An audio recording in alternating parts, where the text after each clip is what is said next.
Hello friends, welcome to my channel KRS Shaina vlog.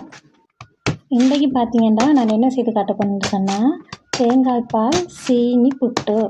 நான் already ஒரு புட்டு செஞ்சு காட்டிக்கிறேன், இறால் புட்டு. அதே மாதிரி இது கறியோடு சாப்பிட்றது இல்லை, சீனி அதே நேரம் நிறைய தேங்காய் பூ போட்டு சீனி மிக்ஸ் பண்ணி அவிச்சு சாப்பிட்றது.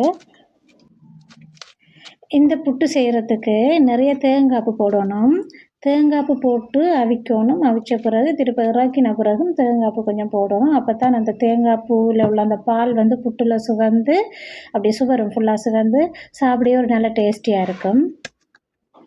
பாருங்கள், இந்த ஒரு காயில் தேங்காய் லைட்டாக முளைச்சிருக்கு. அந்த முளைவாருன்னு சொல்கிறது, அந்த தேங்காய் கொஞ்சம் இன்னுமே டேஸ்ட்டாக இருக்கும். இந்த தேங்காய் பூ இதில் லைட்டாக முளைச்சிருந்துச்சு, அதை நான் கட் பண்ணிவிட்டு நான் உடைச்சி திருவி இந்த தேங்காயை தான் துருவி நான் புட்டுக்கு சேர்க்க போகிறேன்.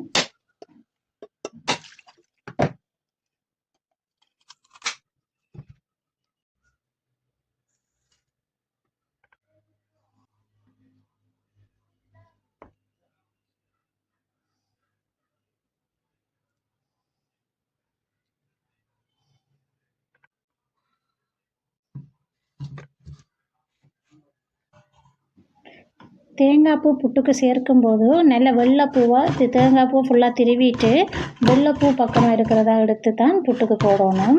அப்போ தான் புட்டுக்கு டேஸ்ட்டாக இருக்கும். அதே நேரம் அந்த சின்ன சின்ன டஸ்ட்டு தண்ணி எல்லாம் இல்லாத மாதிரிக்கு சாப்பிடவும் நல்லாயிருக்கும். தேங்காய் திருவி எடுத்துகிட்டு நான் ஆல்ரெடி புட்டு அவிக்கிற வீடியோன்னு உங்களுக்கு போட்டிருந்தேன். நான் அந்த புட்டு அவிக்கிற வீடியோவில் மாவு எப்படி குழைக்கிறதுன்ட்டு காட்டியிருக்கிறேன். புட்டு அவிக்கிறதுக்கு மாவு எப்படி குழைக்கணும்னு சொல்லி, அதே மாதிரி அந்த பதத்துக்கு இந்த மாவை குழைச்சிடுங்க. இப்போ நான் புட்டுக்கு ஆல்ரெடி மாவு குழைச்சி எடுத்துட்டேன். மாவு குழைச்சி எடுத்த பிறகு தேங்காய் பூ கொஞ்சம் வெள்ளைப்பூவாக தேங்காய் பூ எடுத்து போடுங்க. நிறைய தேங்காய் போட வேணும்.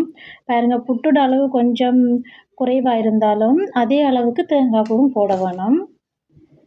தேங்காய் பூ போட்ட பிறகு கையால் மிக்ஸ் பண்ணக்கூடாது, கரண்டியால் தான் மிக்ஸ் பண்ண வேணும். ஏன்னா நாங்கள் சுடுதண்ணி ஊற்றி மாவு குழைச்சிருக்கிறோம். பிறகு தேங்காய் பூ போட்டதும் அது தேங்காய் பூவில் இருக்கிற அந்த பால் லைட்டாக அதில் மிக்ஸ் ஆகி இன்னும் களித்தன்மை ஆகிரும், பதமாக குழைக்கணும். அதனால் கரண்டியால் தான் லைட்டாக தட்டி தட்டி தட்டி தட்டி மிக்ஸ் பண்ணணும். அதோடு பாருங்கள், சீனி கொஞ்சம் போடுங்க. நான் ப்ரௌன் சுகர் யூஸ் பண்ணுறேன்.